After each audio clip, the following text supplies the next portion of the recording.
Emotional abuse and stress can lead to sickness and early death.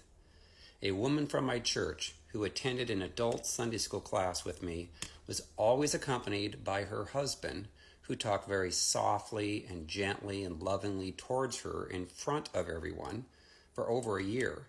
Sadly, she began to develop a brain tumor, and then she died early at the age of 42. He then got remarried, and within a year, his new wife, who was healthy, began to get sick. His kids left him as soon as they graduated high school and had nothing to do with him. Turns out he was emotionally abusive to all of them behind closed doors. He was sexually abused by his own father, and he had demons that caused him to manifest on his own wives and children, causing them to be hurt. So many in the church, and of course outside the church, are in emotionally abusive relationships and where they endure tremendous verbal abuse and worse behind closed doors. And then they stay silent. They don't tell anyone. Many go to their doctors and explain their symptoms, but protect their abusers. And most doctors don't even ask them what is causing them the stress or how their spouse is treating them. Most who are abused protect their abusers.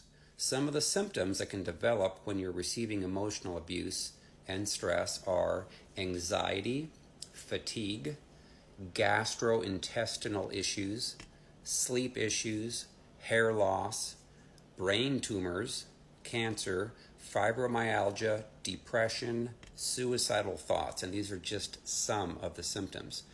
So few doctors ever ask them how their spouse is treating them.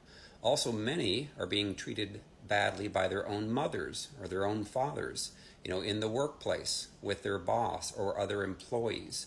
Their children can treat them harshly.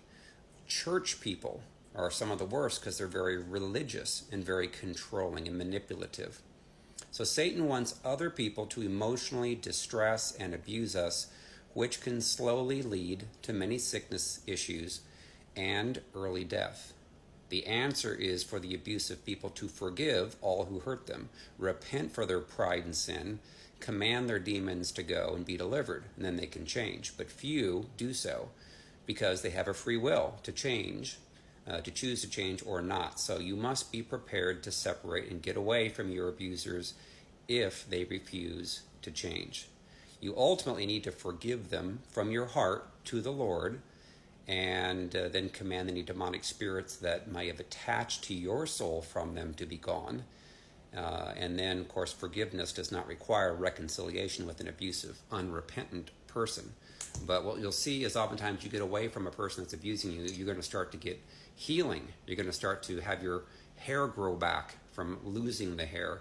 You're not going to have the gastrointestinal issues like you had before.